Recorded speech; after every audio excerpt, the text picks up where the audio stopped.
नमस्कार, मैं हूँ लीला। स्वागत है आपका हमारे चैनल में। आज मैं बात करूँगी माघ मास के अंतिम 5 दिनों के बारे में। अगर आपने पूरे माघ मास में स्नान दान दीपदान करने का कोई भी नियम नहीं उठा पाए तो कोई बात नहीं, आप चिंता न करें, अभी भी सभी नियम आप उठा सकते हैं।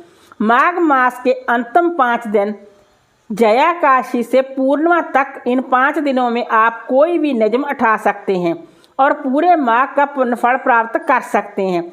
जैसे हम कार्तिक मास के, अगर हमें पूरे कार्तिक मास हम स्नान नहीं कर पाते और अंतिम 5 दिनों में हम स्नान कर लेते हैं तो हम पूरे कार्तिक मास के स्नान का फल मिलता है। उसी तरह माघ मास में अगर आप पूरे माघ मास स्नान दान दीपदान करने का नियम नहीं ले पाए तो आप लास्ट के 5 दिनों में स्नान दान और दीपदान का नियम ले सकते हैं, तो आपको पूरे माघ मास के स्नान दान दीपदान का ही फल मिलेगा। जिस तरह हमें कार्तिक मास के अंतिम 5 दिनों में स्नान दान दीपदान करने का नियम लेने से पूरे कार्तिक मास का फल मिलता है। उसी तरह जैसे कि हम माघ मास के शुरुआती दिनों में नियम उठाते हैं कि स्नान दान जप का नियम दीपदान का नियम, अगर आपने पूरे मास कुछ भी नहीं किया तो आप इन 5 दिनों में संपूर्ण नियम उठा सकते हैं, नियमों को पूर्ण कर सकते हैं।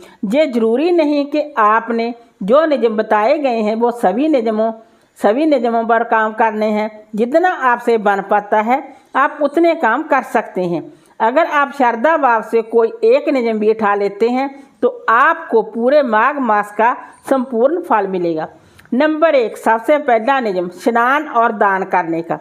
माघ मास में वैसे तो पवित्र नदियों में स्नान करने का विधान है। अगर आप किसी कारणवश पवित्र नदियों में स्नान नहीं कर पाते हैं, आप महाकुंभ स्नान भी नहीं कर सकते हैं, तो आप घर में स्नान के जल में गंगा जल डालकर हर हर गंगे बोलकर स्नान करें। ऐसा करने से आपको घर बैठे उठाए गंगा स्नान जैसा फल मिलता है। आप इन 5 दिनों में कोई भी नियम उठा सकते हैं और उन्हें पूरा कर सकते हैं और पूर्णिमा को उस नियम का ज्ञापन कर सकते हैं। ज्ञापन में आपने ज़्यादा कुछ नहीं करना है, आप हवन करें, ब्राह्मणों को भोजन कराएं। नंबर 2, स्नान के बाद आप दान अवश्य करें। आप अपनी शक्ति समर्थ के अनुसार दान करें। आप तिल का दान करें, गुड़ का दान करें, घी का दान करें, फल का दान करें। अनाज, कंबल, गर्म कपड़े, सफ़ेद चीज़ों जैसे चावल, दूध पूर्णिमा के दिन दान करने से कभी खत्म ना होने वाला फल मिलता है। पूर्णिमा के दिन दान करने से माता लक्ष्मी और भगवान श्री हरि विष्णु जी की कृपा मिलती है। पूर्णिमा के दिन दान करने से जन्म जन्मांतर के पापों से छुटकारा मिलता है। इस दिन आप श्री हरि विष्णु जी के किसी भी मंत्र का जाप कर सकते हैं जो आपको अच्छे से आते हों। आप चाहें तो ओम नमः भगवते वासुदेवाय नमः मंत्र का जाप कर सकते हैं। आप चाहें तो भगवान श्री कृष्ण जी के किसी भी मंत्र का जाप कर सकते हैं। नंबर 4, तिल से हवन करें। आप चाहें तो गाय के गोबर के कंडे पर हवन कर सकते हैं। आप चाहें तो आम की लकड़ी से हवन कर सकते हैं। तिल आप मिला लीजिए, हवन सामग्री ले लीजिए, गुड़ और घी ले लीजिए, इसे मिलाकर गाय के गोबर के कंडे पर हवन करें या फिर आम की लकड़ी पर भगवान श्री हरि विष्णु जी के मंत्र जप करते हुए आहुति दे सकते हैं। ऐसा करने से आपको बहुत लाभ होगा और आपके समस्त पाप नष्ट हो जाएंगे। तिल का सेवन कर सकते हैं। तिल का दान भी कर सकते हैं और तिल का सेवन भी कर सकते हैं। इन 5 दिनों में ब्राह्मणों को भोजन करा सकते हैं, या फिर आप किसी गरीब को भोजन करा सकते हैं, या फिर आप किसी जरूरतमंद को भोजन करवा सकते हैं। इन 5 दिनों में आप व्रत भी कर सकते हैं।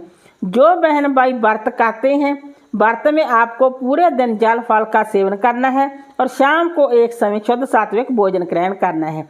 इस तरह आप इन 5 दिनों में व्रत भी कर सकते हैं और अपने नियमों को पूरा भी कर सकते हैं। पूर्णिमा के दिन आप ब्राह्मण को घर बुलाकर भोजन कराएं और दान दक्षिणा दें और चरण स्पर्श कर आशीर्वाद लें। अगर आप ब्राह्मणों को घर बुलाकर भोजन नहीं करा सकते हैं तो आप भोजन बनाकर साथ दक्षिणा लगाकर उन्हें उनके घर भी पहुंचा सकते हैं, या फिर आप मंदिर में जाकर भी दे सकते हैं।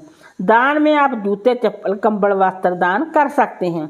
इन 5 दिनों में आप दीपदान कर सकते हैं। घर के मंदिर में दीपदान करें, तुलसी जी के समक्ष दीपदान करें, पवित्र नदियों के समक्ष दीपदान करें, मंदिरों में दीपदान करें, मुख्य द्वार पर दीपदान करें। जितना आपसे बन पाता है आप दीपदान जरूर करें।